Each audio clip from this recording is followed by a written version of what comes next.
The wealthy German businessman slammed his fist on the table, shouting in frustration as the restaurant staff backed away in confusion. That's when 8-year-old Emma stepped forward, responding fluently in perfect German. "Sir," she whispered, pointing discreetly, "that man has been filming you since you arrived." But no one imagined what would come next. Where are you watching from today? Drop your location in the comments and hit that like and subscribe button for more shocking true stories that will leave you speechless. The expensive china rattled as Klaus Hoffmann slammed his fist onto the white tablecloth. His face flushed crimson beneath his salt and pepper beard. "Ich will nur einen verdammten Kaffee. Wie schwer kann das sein?" he shouted, German words firing like bullets across the modest Boston restaurant. The manager, a balding man named Steve Jenkins, approached with his hands raised placatingly. "Sir, we're trying our best to accommodate you, but none of us speak German." Klaus's shoulders tensed beneath his tailored suit. He'd arrived in Boston just 3 hours ago for a high-stakes investment meeting, and after a 12-hour flight where nothing had gone right, his patience had evaporated. Diners at nearby tables whispered and stared. A waitress named Maggie Turner stood frozen, holding a pot of coffee, her hands trembling slightly. Behind her, partially hidden by her mother's apron, stood a small girl with auburn pigtails and large, curious eyes. "Mommy," the child whispered, tugging at her mother's uniform. "I know what he's saying." Maggie glanced down at her 8-year-old daughter. "Emma, not now, sweetie. Go back to your corner and finish your homework." But Emma was already stepping forward, her second-hand sneakers squeaking against the polished floor. Before anyone could stop her, she stood directly across from Klaus, her chin barely reaching the tabletop. "Sir," she said in flawless German, "my mother doesn't understand you, but I do. You'd like coffee, black with 2 sugars on the side." The restaurant fell silent. Klaus blinked, momentarily stunned by the child's perfect pronunciation and accent. "Ja," he replied slowly. "How do you speak German so well, little one?" Emma smiled, revealing a missing front tooth. "My grandpa taught me. He said it was important to know languages." Klaus's anger seemed to dissolve. He leaned forward, now genuinely curious about this unusual child. As Emma continued translating his orders to her wide-eyed mother, the millionaire's gaze drifted across the restaurant. That's when Emma noticed something strange. She tilted her head slightly, eyes narrowing, as she studied a man sitting alone in the far corner. "Sir," she whispered, switching back to German, "that man over there has been filming you since you arrived. He keeps his phone angled beneath his newspaper." Klaus's body went rigid, his face suddenly pale. His eyes darted to the corner, where a nondescript man in a baseball cap quickly averted his gaze. "Are you certain?" Klaus asked, his voice tight. Emma nodded solemnly. "He started filming the moment you walked in. I noticed because he hasn't touched his food at all." Klaus reached into his jacket pocket, his hand trembling slightly. He pressed a $100 bill into Emma's small palm and whispered, "Get your mother and go to the kitchen. Now." As Emma tugged her confused mother away, Klaus stood up slowly, his eyes never leaving the man in the corner. The stranger was now hastily gathering his things. What happened next would change everyone's lives forever. 24 hours earlier, Klaus Hoffmann had been in his Hamburg penthouse reviewing the documents that would finalize his company's expansion into American markets. At 56, he had built Hoffmann Technologies from a garage startup into a billion-dollar enterprise specializing in cybersecurity systems. "All arrangements for Boston are confirmed, sir," his assistant Petra said, as she placed his passport and itinerary on the desk. "The Barrett Group is eager to finalize the acquisition." Klaus nodded, distracted by the photo on his desk. Himself, 20 years younger, with a beautiful dark-haired woman and a small boy. Their smiles frozen in time. "Has there been any activity?" he asked quietly. Petra's professional demeanor softened.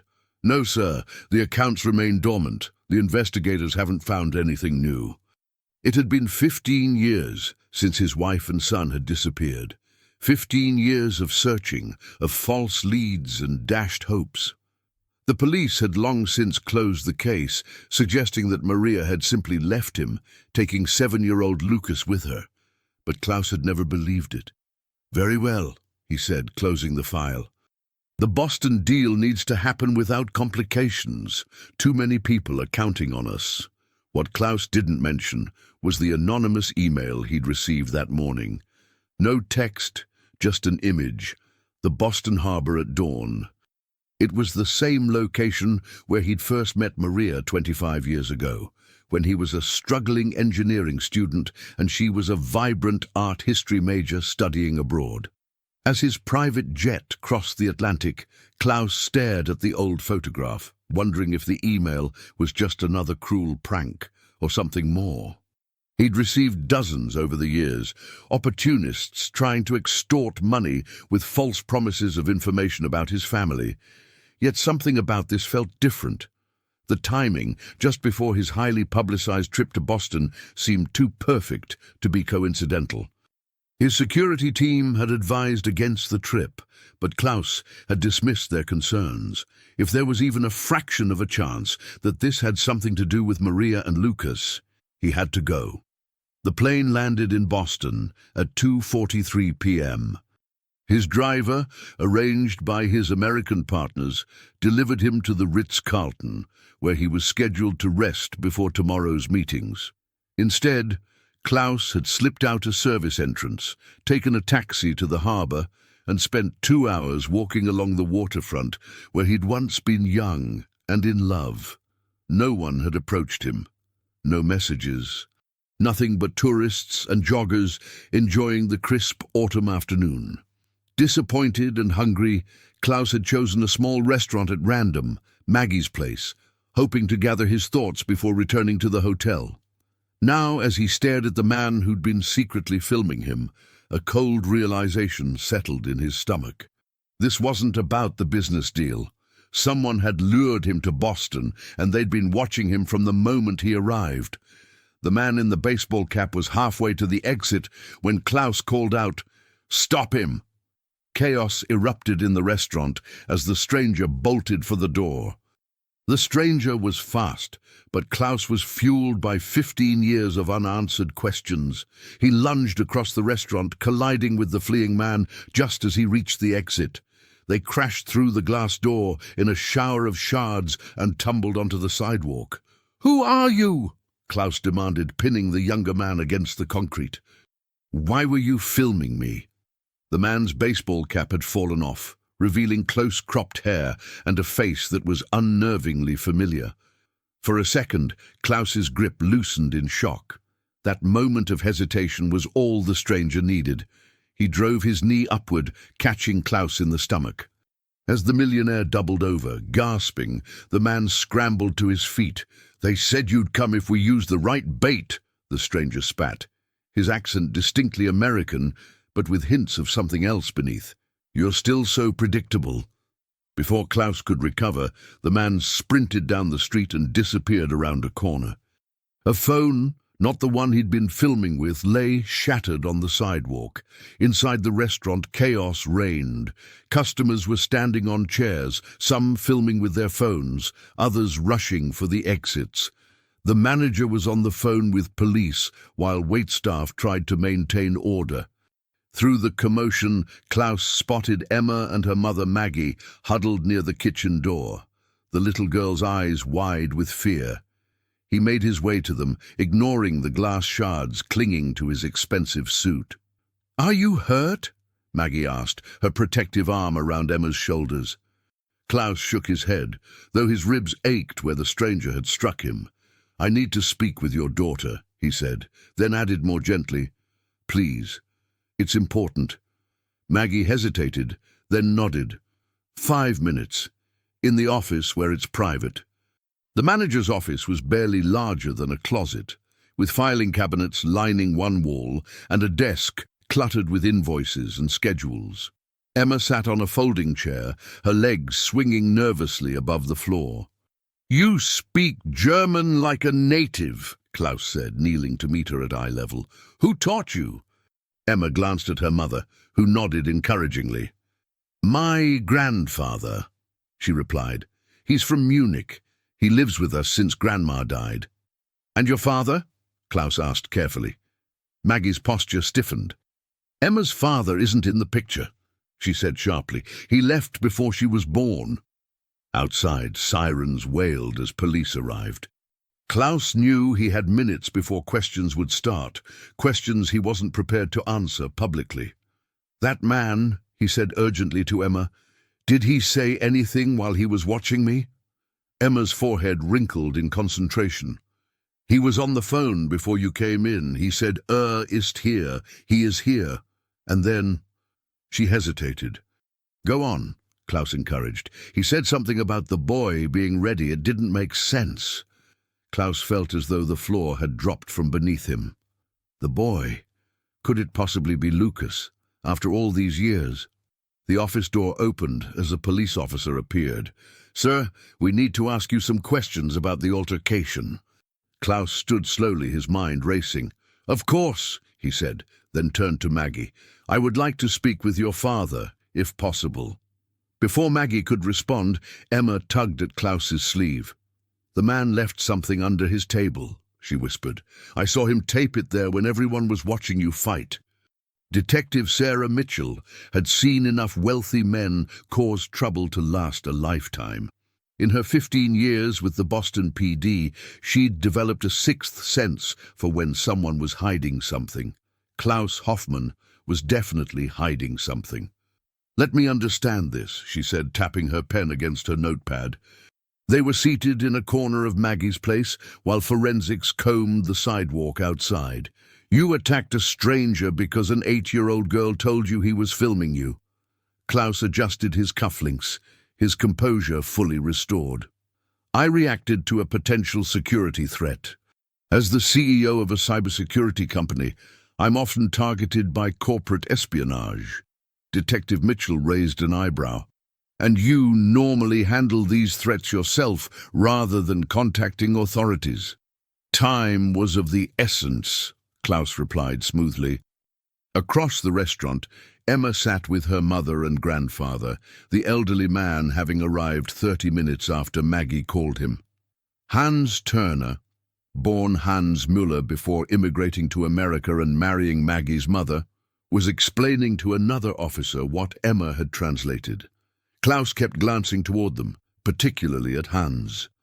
There was something about the man that nagged at him, a sense of familiarity he couldn't place. Mr. Hoffman, Detective Mitchell interrupted his thoughts. We've reviewed the security footage. The man didn't just run. He seemed to know you were coming to this specific restaurant. How do you explain that? It was the question Klaus had been dreading. The truth would sound paranoid, that someone had lured him to Boston with hints about his missing family, that this was all connected to a 15-year-old cold case in Germany. I can't, he admitted, but I intend to find out. While the detective continued her questioning, Emma slipped away from her mother and grandfather. No one noticed as she ducked under tables, making her way to where the stranger had been sitting.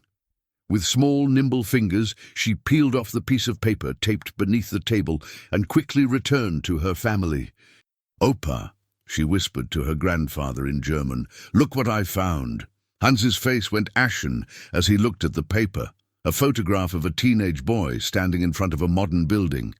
Written across it in red marker was a message. Tomorrow, Harbor Point, noon, come alone, or the reunion will be permanent. Hans crumpled the photo in his trembling hand before Maggie could see it. Emma, go to the kitchen and get your homework, he said in English, his voice unnaturally steady. We're leaving soon. As Emma reluctantly obeyed, Hans looked across the restaurant directly at Klaus. Their eyes met, and something passed between them, a flash of recognition, of shared fear. Detective Mitchell was still talking, but Klaus was no longer listening. He was watching Hans Turner slip the crumpled photo into his pocket and whisper something urgently to his daughter. When the police finally allowed people to leave, Klaus approached the Turner family in the parking lot. Maggie was helping Emma into their battered Honda Civic, while Hans loaded his folding wheelchair into the trunk. "Mr. Turner," Klaus called out. "A word, please." Hans turned, leaning heavily on his cane. "My daughter and granddaughter have had enough excitement for one day, Mr. Hoffman." "The photograph," Klaus said quietly. "I need to see it." Hans's weathered face revealed nothing, but his knuckles whitened around the handle of his cane. "I don't know what you're talking about." "I think you do," Klaus insisted. "It concerns my son, doesn't it?" For a moment, Hans seemed to age 10 years before Klaus's eyes. "Get in your fancy car, go back to Germany and forget about Boston," he said, his voice barely above a whisper. "For everyone's sake." Klaus sat in his hotel suite, security guards posted outside his door, a precaution insisted upon by his company's board after the restaurant incident made international news. His phone hadn't stopped buzzing with calls from concerned investors and curious journalists. He ignored them all, focused instead on his laptop, where he'd pulled up everything he could find on Hans Turner, formerly Hans Müller. The information was frustratingly sparse. Immigration records showed Hans arriving in Boston 23 years ago. He'd worked as a mechanical engineer until a workplace accident left him partially disabled 12 years ago. His wife had died of cancer 4 years later. There was no obvious connection to Klaus or to Germany beyond his country of origin. But Klaus couldn't shake the feeling that Hans knew something about Lucas. The way he'd hidden that photograph, the warning in his eyes, it wasn't the behavior of a stranger. A knock at the door interrupted his research. One of his security guards entered, looking uncomfortable. "Sir, there's a young girl here insisting she needs to see you. Says her name is Emma Turner." Klaus was on his feet immediately. "Let her in." Emma entered the luxurious suite with wide eyes, clutching a purple backpack to her chest. She wore a raincoat too large for her small frame, water dripping from its hem onto the plush carpet. "How did you get here?" Klaus asked, concerned. "Does your mother know where you are?" Emma shook her head. "I took the bus. Mum's at work and Opa is sleeping. He takes strong medicine for his pain and doesn't wake up until morning." "Emma, this is very dangerous. I need to call your mother." "No!" Emma interrupted, suddenly fierce. "Not until I show you this." She unzipped her backpack and pulled out a worn leather journal. "It's Opa's. He writes in German so Mum can't read it, but I can." She opened the journal to a page marked with a faded ribbon. "He writes about you here, and about a boy named Lucas." Klaus's heart thundered in his chest as he gently took the journal. The handwriting was cramped but precise, the German flawless. October 17th, 2010. KH continues to search. The investigators came to Boston again last month. They're getting closer. If they find us, everything we've done will be for nothing. Maria's sacrifice will be meaningless. Maria, his wife's name stared up at him from the page, written by a man who claimed to have no connection to his family. "Emma," Klaus said, struggling to keep his voice steady, "why did you bring this to me?" The little girl's expression grew solemn. "Because Opa cried when he saw your picture on TV this morning, and because the man who was watching you at the restaurant came to our house last night." Klaus froze. "What?" "I heard them arguing in German. The man said it was time for the final payment. Opa said he wouldn't help hurt the boy." Emma's voice trembled. "I think they were talking about my brother." "Your brother." Klaus felt as though the room was tilting beneath him. Emma nodded. "I don't have a brother, but in his journal, Opa writes about a boy he's protecting. A boy who doesn't know who he really is." She pointed to another entry. "L turned 22 today. He still doesn't know his true identity. It's better this way." L. Lucas would be 22 now. "The photograph," Klaus said urgently. The one your grandfather took at the restaurant. I need to see it. Emma reached into her backpack again and produced the crumpled photo. I took it from his jacket while he was sleeping. That's our house in the background.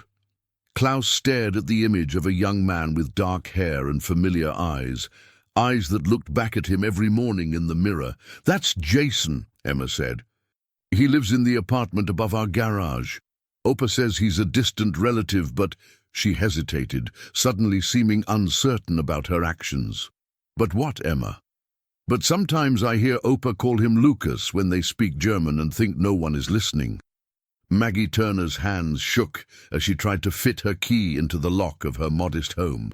She'd called Emma's school in a panic when they reported her absence, then rushed home, praying her daughter was simply sick and had forgotten to call. The house was empty. Emma's bed was made, her school backpack gone. But what sent ice through Maggie's veins was the note on the kitchen table, written in her daughter's careful handwriting. Gone to help Mr. Hoffman. Don't worry. No, no, no, Maggie whispered, fumbling for her phone. She needed to call the police, to call her father, to... The floorboard creaked behind her. Maggie whirled around to find a man standing in her kitchen doorway, the same man from the restaurant. Where's Hans?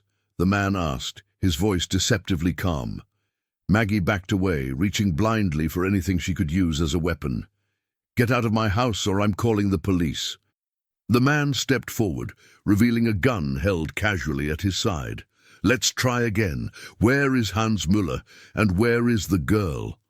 I don't know, Maggie answered truthfully, her back hitting the refrigerator. My father is at physical therapy, and my daughter is missing. The man studied her face, apparently deciding she was telling the truth. When he returns, tell him Marcus says it's time. The buyer won't wait any longer. He placed a burner phone on the counter. One call, that's all it will take to end this, without bloodshed. After the man left, Maggie collapsed onto a kitchen chair, her mind reeling. Who was Marcus? What buyer? What did any of this have to do with her family? With trembling fingers, she dialed her father's physical therapist, only to learn he'd cancelled his appointment. Another lie. Desperate, she searched his room, looking for anything that might explain what was happening. In the back of his closet, beneath a false bottom in an old suitcase, she found a metal box. Inside were passports with her father's photo, but different names, stacks of euros, and a USB drive. On his bedside table, his journal lay open, the journal he'd always kept private, claiming it contained only his old man ramblings in German. Maggie couldn't read the language, but she recognized one word repeated throughout: Hoffman. Meanwhile, across town in his hotel suite, Klaus was making frantic calls, while Emma sat curled in an armchair, looking increasingly anxious about what she'd set in motion. I shouldn't have taken Opa's journal, she said, tears welling in her eyes. He'll be so angry. Klaus paused his call, covering the receiver. You did the right thing, Emma. Sometimes adults keep secrets that shouldn't be kept. Odi, his private investigator in Germany, had confirmed what he was beginning to suspect. Hans Müller had worked for a security firm contracted by Hoffman Technologies in the early 2000s, the same period when Maria and Lucas had disappeared. As Klaus hung up, his hotel room phone rang.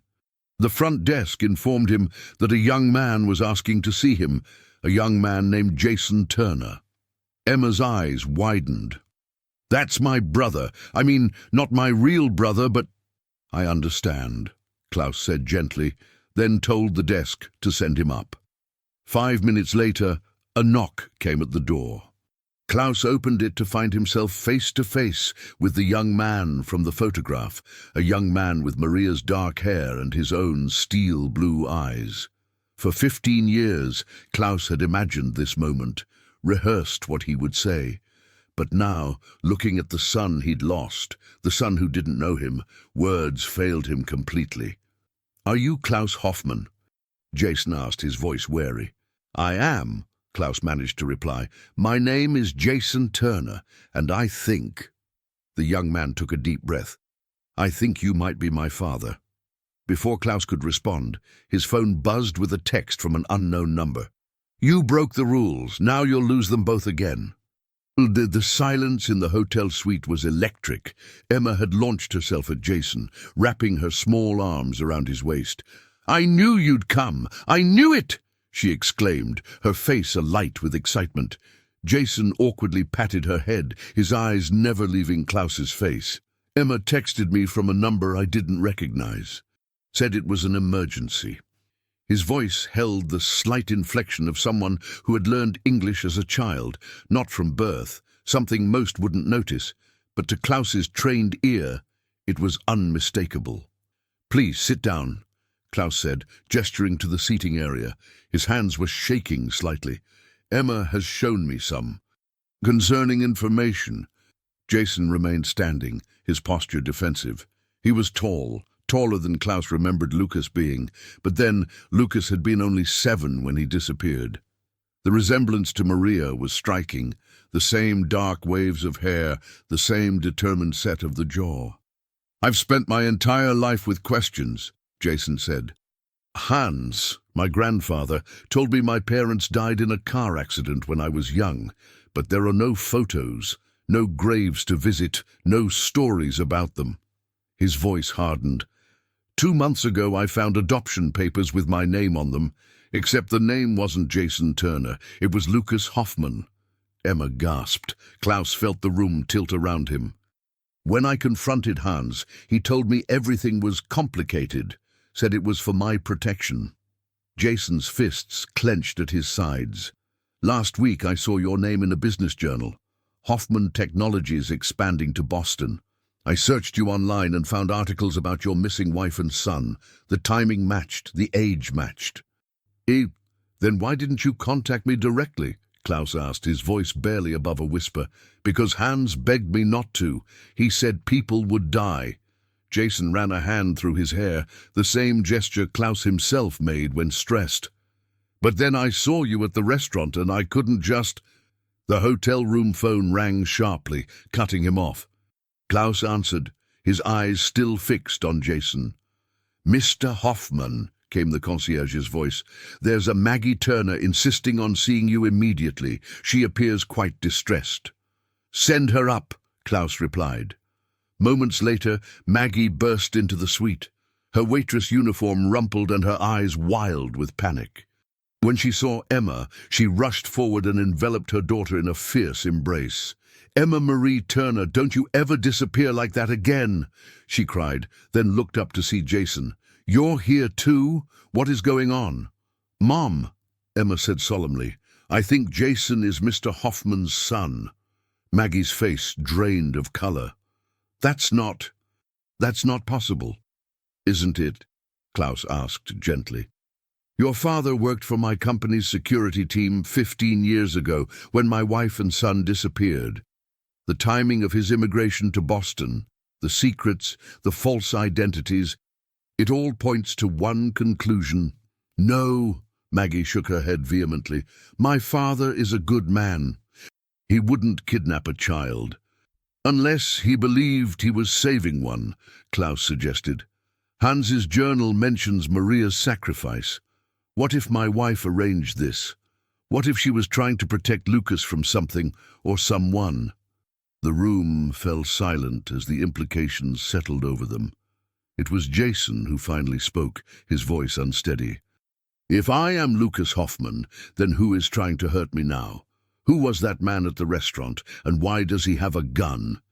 Maggie's head snapped up. "A gun? What are you talking about?" "A man came to your house," Klaus explained quickly. "The same man from the restaurant. He left a message with a burner phone. Something about a buyer who won't wait." "There's more," Maggie said, pulling the USB drive from her pocket. "I found this hidden in Dad's things, along with multiple passports and cash." Klaus took the drive, plugging it into his laptop. The screen filled with encrypted files, but one opened immediately, a video file dated 15 years ago. The image showed Maria Hoffman, her face thinner than Klaus remembered, her eyes shadowed with fear. "Klaus," she began, her voice sending a jolt through his heart. "If you're watching this, Then something has gone wrong with our arrangement. The people who threatened us have found us again. I made this recording as insurance, with instructions for it to reach you only if—" She took a shuddering breath. "Only if I couldn't protect our son anymore." The four of them watched, transfixed, as Maria's 15-year-old message continued. "They approached you first, using your company's security systems to access government databases. When you refused to help them, they came after what you loved most. I had to make you believe we were gone forever. It was the only way to keep Lucas safe." Tears streamed down Klaus's face as his wife's voice filled the room. "Hans Müller is the only person I trust with our son's life. By now, Lucas will have a new name, a new identity. He'll be safe unless they've found him." Maria leaned closer to the camera, her expression fierce with maternal determination. "If you're seeing this, Klaus, it means they know. It means you need to run." As if summoned by her warning, the hotel room door burst open. Marcus stood in the doorway, flanked by two men with guns. "Touching family reunion," he said coldly. "Time to go." Hans Turner sat alone in the empty apartment above the garage, surrounded by the belongings of the boy he'd raised as his grandson. Jason's laptop was open on the bed, a one-way plane ticket to Berlin on the screen. In 36 hours, the young man would have been gone, safe, far from Boston and the past that had finally caught up with them. 15 years of vigilance undone in a single day. His phone rang, the burner phone he'd kept for emergencies. Only 3 people had this number. One was dead. One would never call unless the worst had happened. The third was the man he'd been running from for 15 years. Hans answered, his voice steady despite the fear twisting in his gut. "Victor." "Hans, my old friend." The voice was refined, European, with the particular accent of someone who had learned multiple languages in childhood. "It's been too long. What do you want?" "Such hostility after all I've done for you." A pause. "Your daughter and granddaughter are quite lovely. It would be a shame if something happened to them." Hans gripped the phone tighter. "If you touch them—" "That depends entirely on you," Victor interrupted smoothly. "You have something I've wanted for a very long time. Access codes that only Hoffman's son would have inherited. Genetic security is so sentimental, don't you think? Thinking your DNA or your child's could protect anything." "He doesn't know anything about the codes," Hans insisted. "We made sure of that." "Perhaps. But his blood carries what we need." Victor's voice hardened. "Bring me Lucas Hoffman and the original encryption keys by midnight, or your family dies. Slowly, one by one, starting with the little girl." The line went dead. Hans stared at the phone, the weight of his choices crushing down on him. Maria had trusted him to keep her son safe. For 15 years he'd honored that promise, raising Lucas as Jason, hiding him in plain sight. When his own daughter Maggie had gotten pregnant and been abandoned by her boyfriend, Hans had presented the children as cousins, later as step-siblings after his wife's death. He'd kept them all separate from his past life, from the dangerous secrets he'd helped hide, until now. With hands that had grown arthritic with age, Hans retrieved a metal lockbox from beneath the floorboards of Jason's closet. Inside was a single key and a worn photograph, Maria Hoffman holding infant Lucas, Klaus standing proudly beside them. "I'm sorry," he whispered to the smiling family frozen in time. "I tried." At Maggie's house, Hans retrieved his old service weapon from its hiding place. The weight of it felt wrong in his hands now. He'd been a different man when he'd last used it, a man who believed he could protect people from monsters. Now he understood. Sometimes, to save the ones you love, you have to face the monster directly. As Hans loaded the gun, his phone chimed with a text message from an unknown number. "Royal Maritime Hotel, Suite 1542. Come alone or they die." 20 minutes later, Hans stood in the hotel corridor, leaning heavily on his cane. Pain radiated from his damaged hip, a parting gift from Victor's men 15 years ago when they'd discovered his betrayal. He'd been younger then, faster. He'd managed to escape with Maria and Lucas to implement the contingency plan they'd prepared. Maria hadn't survived the journey. But Hans had kept his promise to her. He'd raised Lucas as his own, hidden him among a loving family, given him a life free from fear. Until now. Hans knocked on the door of Suite 1542. It opened immediately to reveal Marcus, the man from the restaurant. "You're late," Marcus said, gesturing him inside with a gun. The luxurious suite was crowded with people Hans had hoped never to see again. Men in expensive suits with cold eyes and discreet weapons. In the center of the room, seated on a sofa with guns trained on them, were Maggie, Emma, Jason, and Klaus Hoffmann. Emma's face brightened when she saw him. "Opa!" "It's all right, Schätzchen," Hans said, his voice gentle. "Everything will be all right." "Hans Müller," a smooth voice said from the corner of the room. "The years have not been kind." Victor Brandt stepped into the light, as elegant and deadly as Hans remembered. His silver hair was cut short, his suit impeccable. He looked more like a banker than a man who trafficked in state secrets and murder. "I've brought what you asked for," Hans said, producing the lockbox key. "Now let my family go." Victor smiled thinly. "Family? How touching. The old security officer, the waitress, and the little girl who speaks such excellent German." His gaze shifted to Jason. "And, of course, the crown jewel, Lucas Hoffmann, heir to technological keys that will unlock systems across the world." Jason looked bewildered. "I don't know anything about keys or systems." "Of course you don't," Victor said dismissively. "Your mother and this old fool made sure of that, but it doesn't matter what you know consciously." He tapped his temple. "It's what's encoded in your very cells." Klaus strained against his captors. "What are you talking about?" Victor's smile widened. "Your wife never told you the full story, did she? Too busy playing the martyr." He circled Jason like a predator. 15 years ago, Hoffmann Technologies developed a revolutionary biometric security system for the German government, a system that recognized not just fingerprints or retinal patterns, but genetic markers. "Project Daedalus," Klaus said quietly. "It was theoretical. We never implemented it." "Oh, but you did," Victor corrected. "In secret, at the government's insistence, a security system that could only be accessed by those with specific DNA, your DNA, Klaus, or that of your direct descendants." The realization dawned on Klaus's face. "That's why they took Lucas." Victor clapped slowly. "Very good. Your son is a skeleton key to the most secure systems in Europe. And now, after 15 years of searching, I finally have him, and a buyer willing to pay 9 figures for what his DNA can unlock." Hans stepped forward, positioning himself between Victor and Jason. "You'll have to go through me first." Victor sighed. So melodramatic. He nodded to Marcus, who raised his gun. "Wait!" Klaus shouted.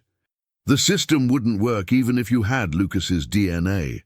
It was designed with secondary authentication, a passphrase only Maria and I knew." Victor paused, his eyes narrowing. "You're bluffing." "Try it and see," Klaus challenged. "Extract whatever DNA sample you want. Without the passphrase, the system remains locked." For a moment, tension crackled in the room as Victor calculated his options. Then Emma's small voice broke the silence. "I know the passphrase," she said clearly.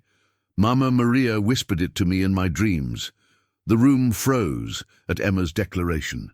Victor recovered first, his surprise morphing into calculating interest.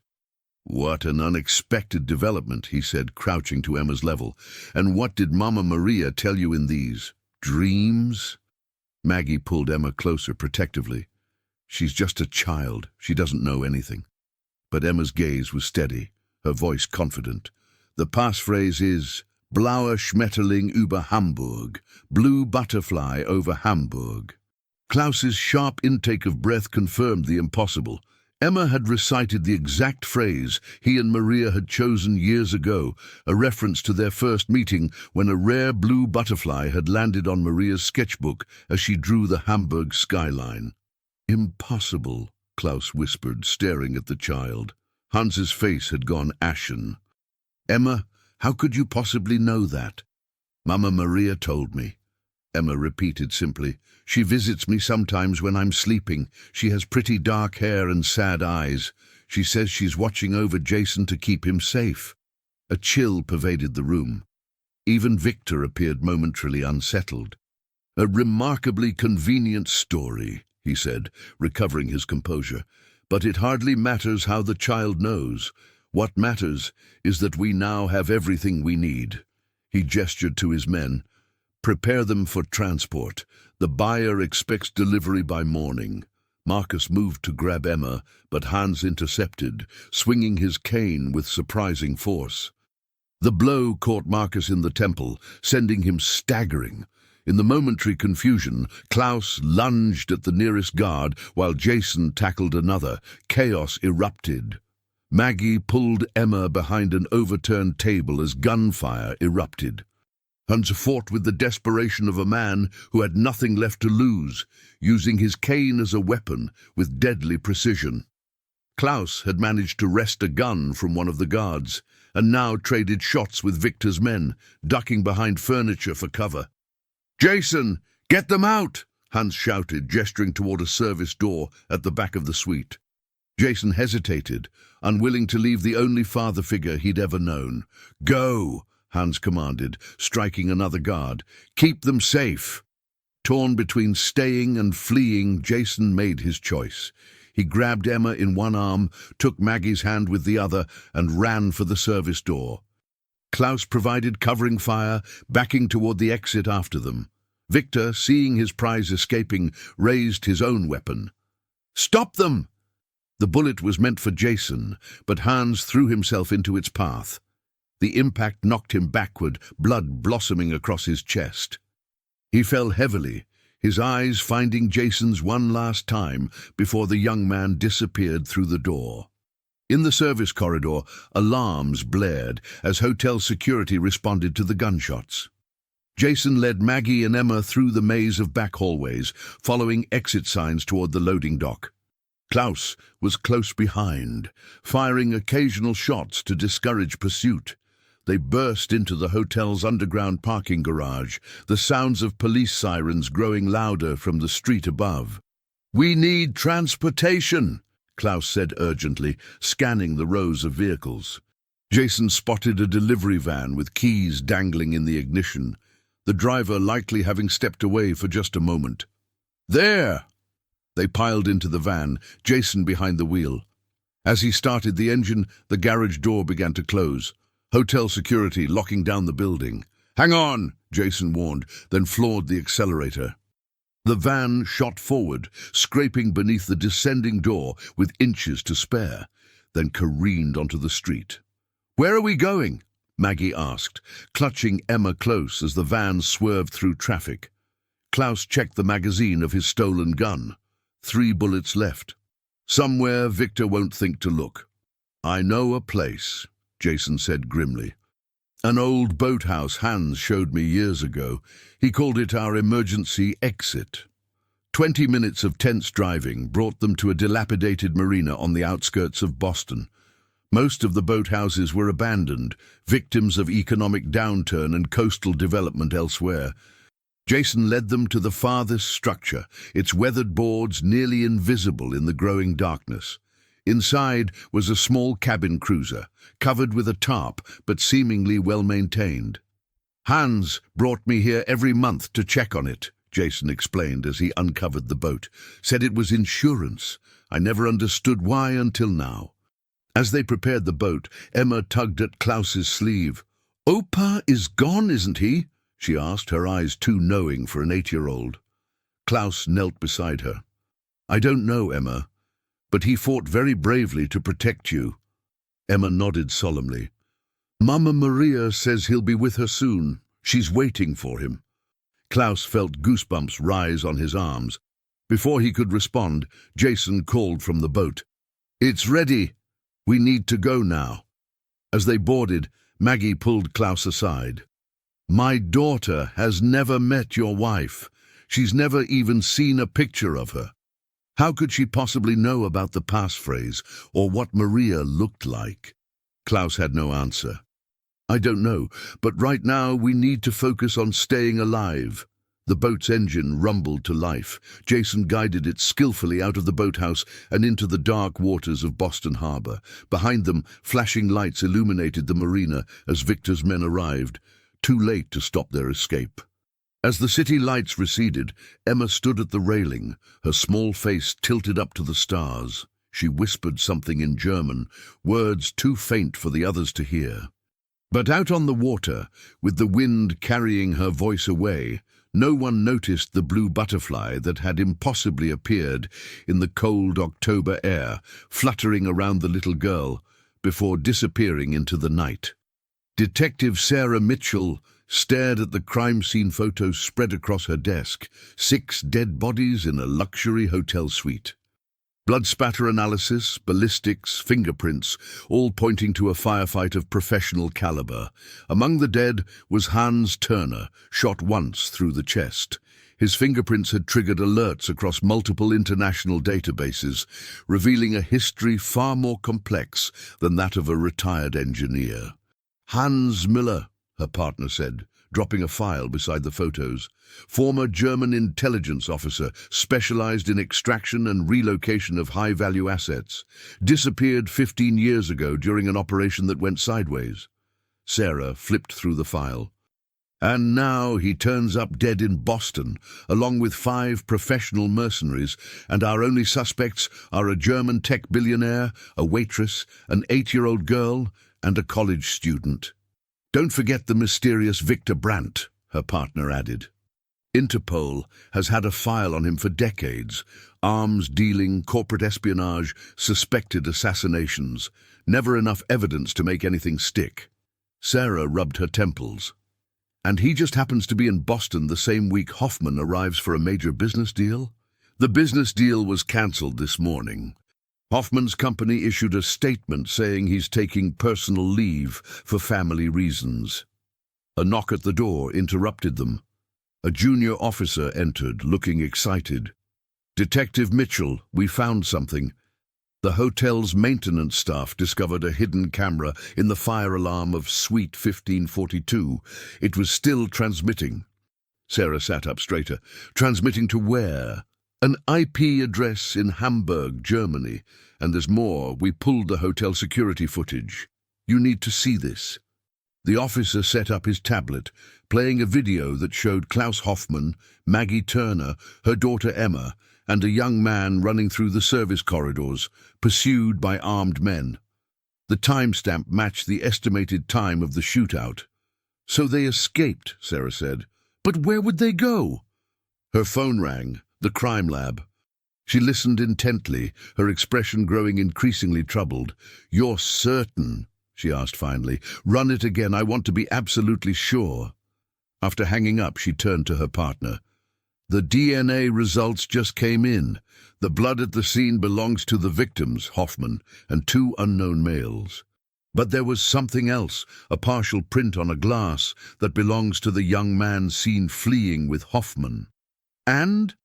It's a familial match to Hoffman. 97% probability that he's Hoffman's son. Her partner whistled low. The missing kid? The one who disappeared 15 years ago with Hoffman's wife? Sarah nodded grimly. Lucas Hoffman, presumed dead along with his mother, except it seems Hans Turner has been raising him as Jason Turner right here in Boston. So this isn't about corporate espionage or a business deal gone wrong, her partner realized. It's about a father finding his long-lost son. And someone willing to kill to get their hands on both of them. Sarah gathered the files. I need to speak with the Hamburg police and Interpol immediately. Whatever's happening, it started 15 years ago in Germany, and I'm betting it's bigger than a family reunion. 200 miles away, in a small fishing cabin on the Maine coast, Klaus sat watching the sunrise over the Atlantic. The cabin belonged to a friend of Hans, someone from the old days, as Jason had explained. It was off the grid, stocked with provisions, and most importantly, untraceable. Inside, Maggie had finally fallen asleep on the couch, exhausted after their harrowing escape and the all-night journey by boat and then by car.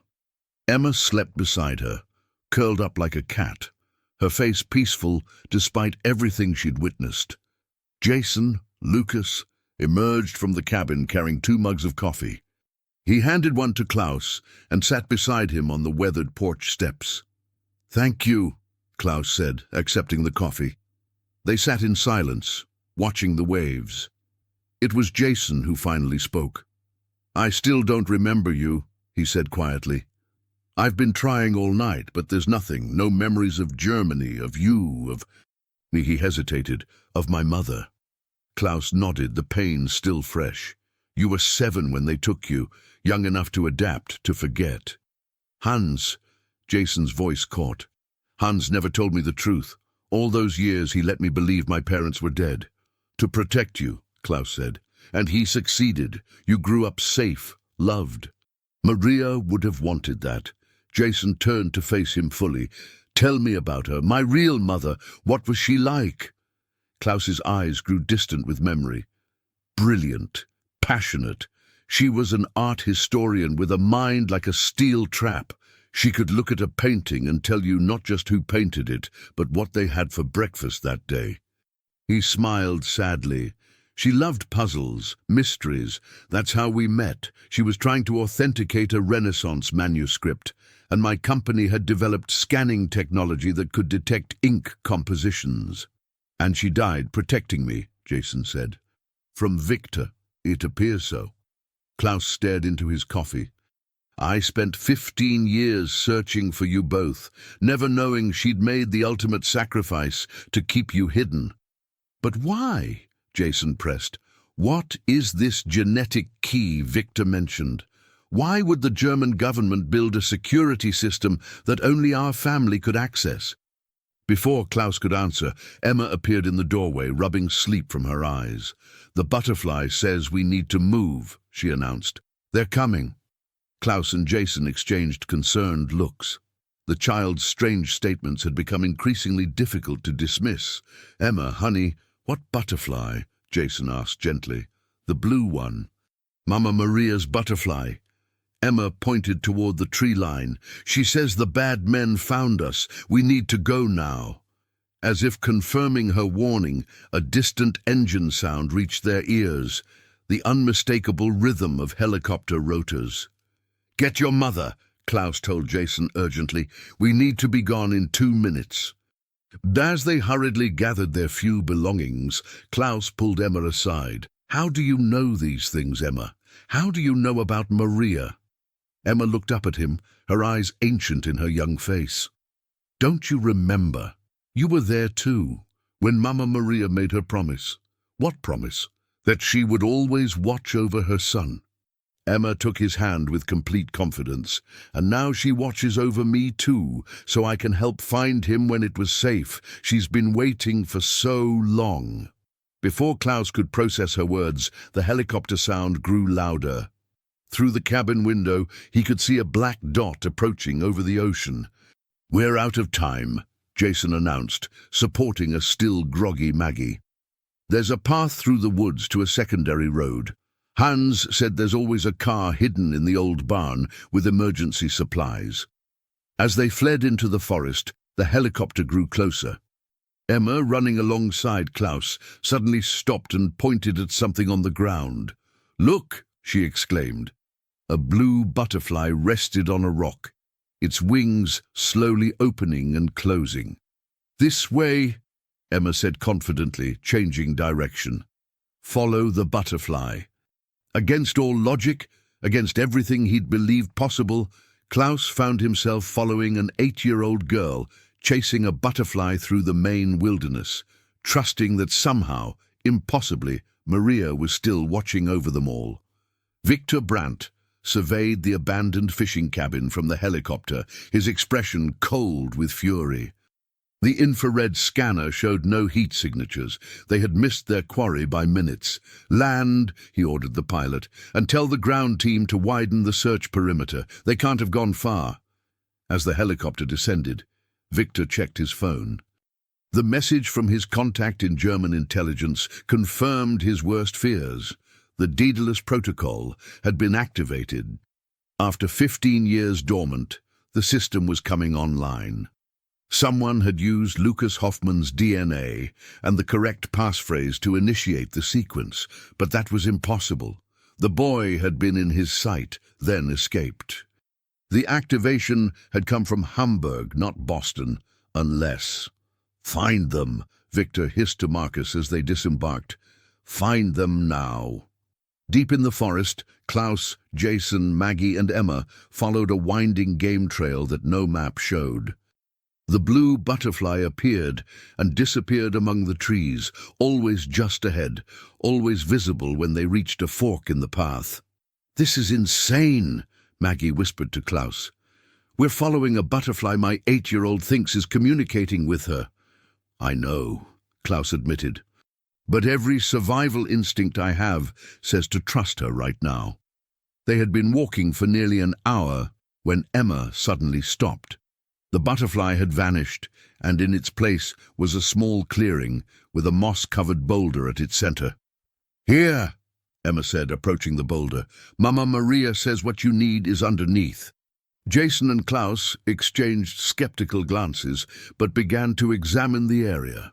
To their astonishment, the boulder was artificial, a cleverly disguised access hatch that opened to reveal a narrow staircase descending into darkness. "Hans's final safe house," Jason realized. "He mentioned it once, said if everything went wrong, this was the last resort." They descended cautiously. At the bottom, motion-activated lights revealed a bunker roughly the size of a small apartment, stocked with provisions, communications equipment, weapons, and multiple computers. Hans was thorough, Klaus observed, examining the setup. "He was preparing for this moment for 15 years, Jason said quietly. He knew Victor would never stop looking. Maggie settled Emma on a cot in the corner, then approached one of the computers. "I worked IT support before Emma was born," she explained, powering up the system. "Let me see what we're dealing with." Within minutes, she had accessed the bunker's secure communications. "There's an encrypted message queue. The most recent came in just an hour ago. The message appeared on screen, written in German. To KH and LH, Daedalus Protocol activated using secondary sample, genetic verification complete. Waiting for final authentication from principals, secure channel established. Respond with confirmation code when safe." Klaus stared at the message, his mind racing. Secondary sample, that's impossible. "What's the Daedalus Protocol?" Jason asked. "Victor mentioned it, but it was a project your mother and I worked on with the German government," Klaus explained, his voice distant as he processed the implications. "A security system using genetic markers as authentication. The highest level of classified information was protected by a lock that only our DNA could open. Mine as the system architect and yours as my son and designated successor." "But I never provided any DNA sample," Jason protested. "No," Klaus agreed, "which means someone else did. Someone with access to your genetic profile." All eyes turned to Emma, who sat calmly on the cot, brushing the hair of a doll she'd found in the bunker. "Emma," Klaus asked gently, "when did you first start seeing Maria?" "My wife." The little girl looked up. "After Grandma died, I was sad and Mama Maria came to me in a dream. She said not to cry because people we love never really leave us." Emma tilted her head as though listening to something. "She says to tell you about the box." "What box?" Maggie asked. "The one Opa keeps in his special hiding place. The one with the baby hair." Jason's eyes widened. "Hans kept a lock of my hair all this time?" Klaus nodded slowly. "A genetic sample. Insurance in case the worst happened and the system needed to be activated. But who would have access to it? Hans had a partner. Emma announced, still focused on her doll. A lady with red hair who visits him sometimes when everyone is sleeping. Mama Maria says to trust her. Before anyone could question this new revelation, the computer chimed with another message. KH and LH, your location compromised. Victor has deployed tactical team to main coordinates. Extraction team en route to your position. Authentication window closing in 57 minutes. Respond immediately with genetic confirmation from both principals or Daedalus protocol will terminate with permanent lockout. The implications were clear. Without final authentication from both Klaus and Jason, whatever protection the Daedalus protocol offered would be lost forever. We need to respond, Klaus said urgently. But how? We don't have the equipment to provide genetic verification from here. Yes, we do, Maggie said suddenly. She pointed to a medical case in the corner of the bunker. That's a field DNA sequencer, cutting-edge technology. Hans was ready for exactly this scenario. As they prepared the equipment, the distant sound of helicopter rotors returned, now accompanied by the rumble of vehicles. They've found us, Jason said grimly, checking the bunker's security monitors. Multiple heat signatures approaching from the north. Klaus made a decision. Jason, Lucas, and I will complete the authentication process. Maggie, you and Emma need to go. There's an escape tunnel marked on the bunker schematic. It leads to a secondary exit nearly a mile away. No, Maggie said firmly. We stay together. Mom, Jason said, taking her hands, Klaus is right. Victor won't stop until he has what he wants. You and Emma need to be as far from here as possible. Tears filled Maggie's eyes. I've already lost my father today. I can't lose you, too. You won't, Jason promised, embracing her. This isn't goodbye. It's just temporary separation. As Maggie reluctantly prepared to leave with Emma, the little girl approached Klaus. Mama Maria says to tell you it wasn't your fault, she said solemnly. She chose to protect Lucas because that's what mothers do, and she says... Emma hesitated, her forehead wrinkling in concentration. She says to remember Dresden. The answer is in Dresden. Klaus felt the blood drain from his face. Dresden? Are you certain? Emma nodded. That's what she says. Remember Dresden. Dresden. Where Klaus and Maria had spent their honeymoon, where they had created the ultimate fail-safe for the Daedalus protocol. A contingency so secret, Klaus himself had almost forgotten it. Thank you, Emma, he said, his voice thick with emotion. Now go with your mother. Stay safe. As Maggie and Emma disappeared into the escape tunnel, Klaus turned to Jason. Let's finish this, he said, once and for all. Outside, Victor's men were closing in. Inside, father and son prepared to unlock secrets buried for 15 years, secrets worth killing for, worth dying for. And somewhere between life and death, Maria Hoffman watched over them all. The DNA sequencer hummed, analyzing the samples from Klaus and Jason. On the security monitors, Victor's men had formed a perimeter around the bunker entrance, preparing specialized equipment to breach the hidden facility. They'll be through in less than 10 minutes, Jason observed grimly. Klaus nodded, his attention focused on the computer where he was implementing a complex series of commands. That should be enough time. Enough time for what? What exactly are we activating with this Daedalus protocol? Klaus's fingers paused over the keyboard. It was meant to be a safeguard, a way to protect the most sensitive intelligence gathered by German operatives around the world. But in the wrong hands, in Victor's hands, it could compromise every undercover agent, every classified operation from the past 20 years. And our DNA is the key, Jason finished, understanding dawning on his face. That's why Victor wants us alive. Precisely, Klaus confirmed. The system requires live genetic verification, blood samples from living donors. It's why he couldn't just kill us and take samples posthumously. The sequencer beeped, confirming genetic compatibility. The computer screen flashed with a message. Principal verification confirmed. awaiting final command protocol. Klaus entered a series of commands, then hesitated at the final prompt. Execute Dresden Protocol. Warning, this action cannot be undone. What's the Dresden Protocol? Jason asked, watching as Victor's men attached breaching charges to the hidden entrance. Something your mother and I created as a last resort, Klaus explained, his voice grave. It doesn't just lock the system, it destroys it completely, along with any possibility of access. The information is scattered, encrypted, and buried so deeply it might as well cease to exist. Isn't that what we want? Klaus shook his head. It also means permanently erasing evidence of crimes committed by powerful people Victor works for. The truth about covert operations, illegal surveillance, assassinations, all of it gone forever. So we'd be protecting criminals, Jason said, his expression troubled. We'd be protecting thousands of innocent operatives whose lives depend on their covers remaining intact, Klaus countered. It's not a perfect solution, but it's the only one we have right now. A muffled explosion shook the bunker as the breaching charges detonated. Warning lights flashed across the control panel. Perimeter breach in 60 seconds, an automated voice announced. Klaus's finger hovered over the enter key. This was always your mother's choice to make. Now it falls to us. Jason placed his hand over his father's. Then we make it together. They pressed enter simultaneously. The screen flashed. Dresden Protocol initiated. Biometric confirmation required.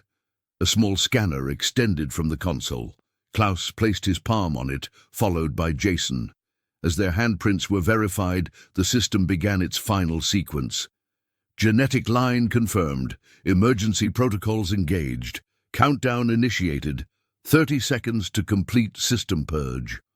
Outside, Victor's men had broken through the first level of security. Alarms blared throughout the bunker. We need to go, Klaus urged, grabbing a go bag Hans had prepared. The escape tunnel. No, Jason interrupted, checking the monitors. They've found the secondary exit. Maggie and Emma will be walking into a trap. Horror washed over Klaus's face. We need to warn them. Jason was already moving to a weapons locker, retrieving 2 handguns. He tossed one to Klaus. There's an emergency exit hatch in the ceiling, leads to a different part of the forest. We can circle around, intercept them before Victor's men do. 20 seconds to complete system purge, the computer announced dispassionately. As they prepared to leave, the main door to the bunker groaned under the pressure of hydraulic battering rams. It wouldn't hold much longer. 10 seconds to complete system purge. Klaus grabbed a small explosive charge from the weapons locker, setting it by the main computer. This will destroy any trace of what we've done here. Victor won't be able to recover anything. 5 seconds. They ascended the emergency ladder as the bunker door finally gave way. Victor's men poured in, led by Marcus. 3, 2, 1. System purge complete. Daedalus protocol permanently deactivated. Victor stormed in just as Klaus and Jason disappeared through the ceiling hatch. His roar of fury was cut short by the explosion Klaus had set, destroying the equipment and burying several of Victor's men in debris.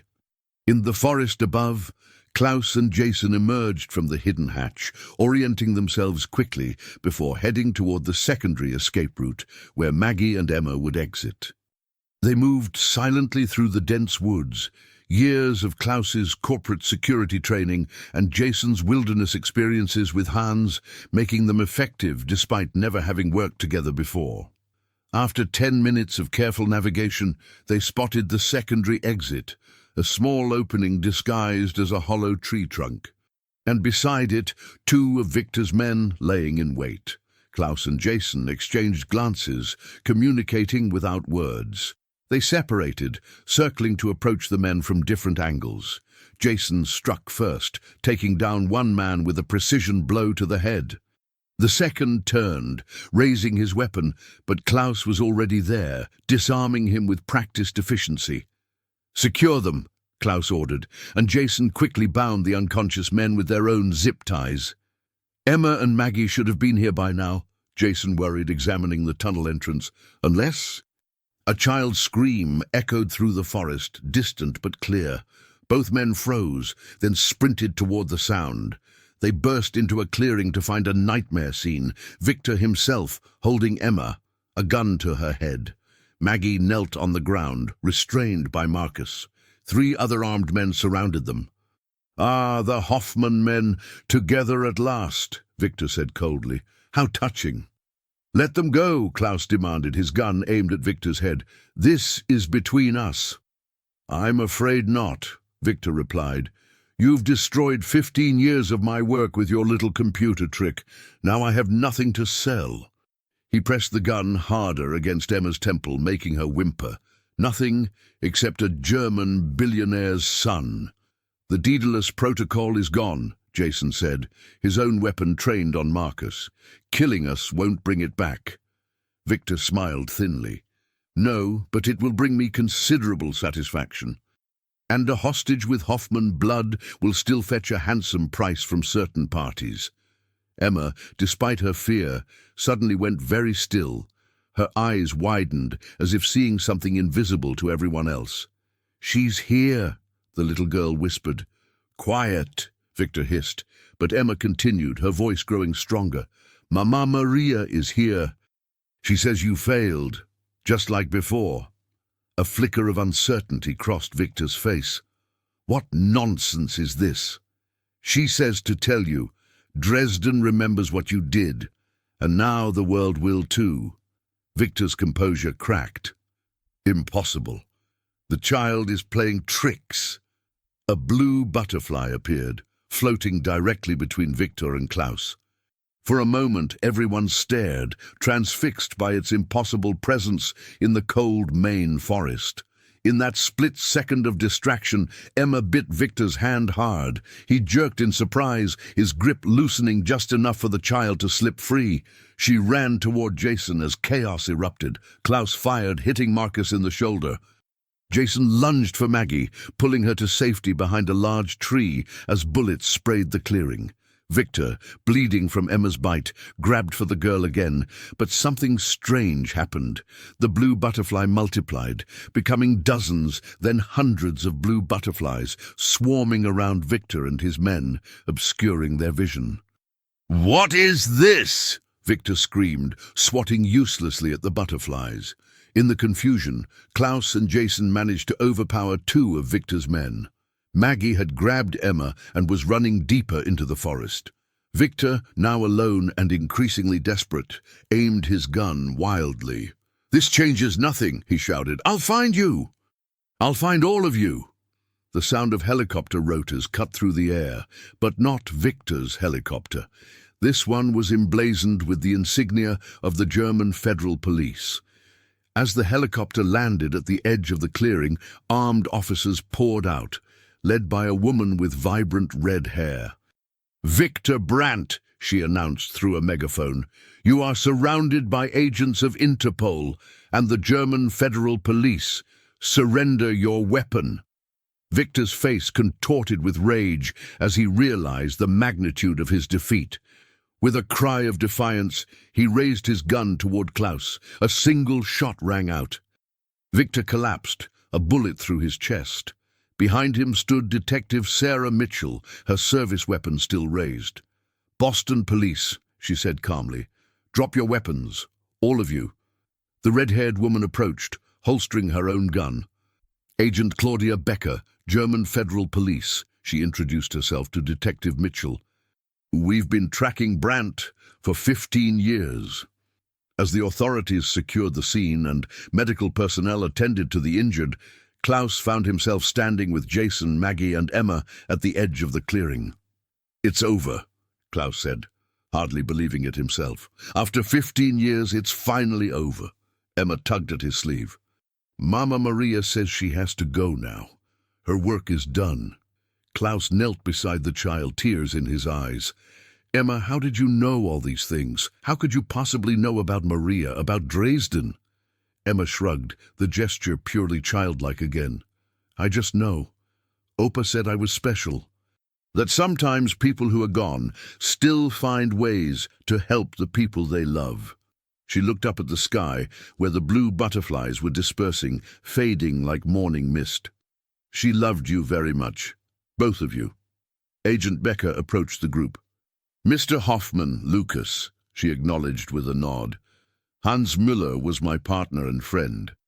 He contacted me 2 months ago, concerned that Victor had finally found you. We've been working together to dismantle Victor's organization from within. The secondary DNA sample, Klaus realized.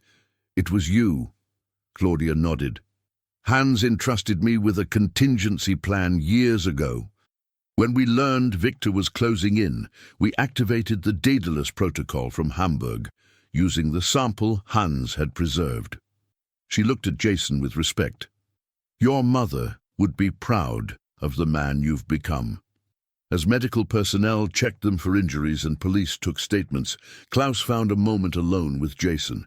What happens now? Jason asked, watching as Maggie comforted Emma nearby. Klaus considered the question. Now we honor the sacrifices made to bring us to this moment. Your mother's, Hans's. He paused. Now we become a family again, if you want that. I don't remember being Lucas Hoffman, Jason said thoughtfully. I've been Jason Turner my whole life. Then be both, Klaus suggested. Carry forward the best of the people who loved you, Hans, Maria, and now me, if you'll let me. Jason was quiet for a long moment before extending his hand. I think I'd like that, Dad.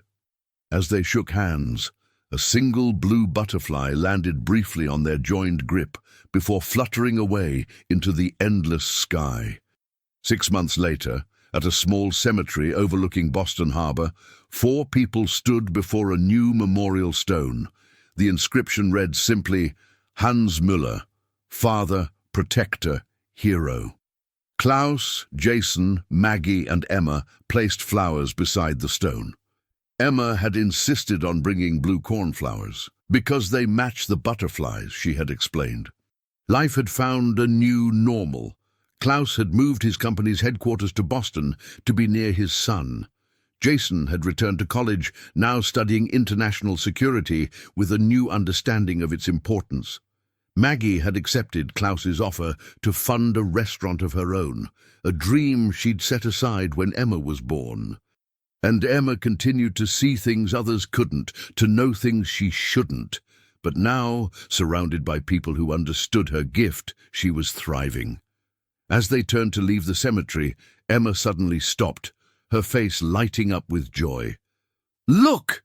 She exclaimed, pointing to where a blue butterfly had landed on Hans's memorial stone.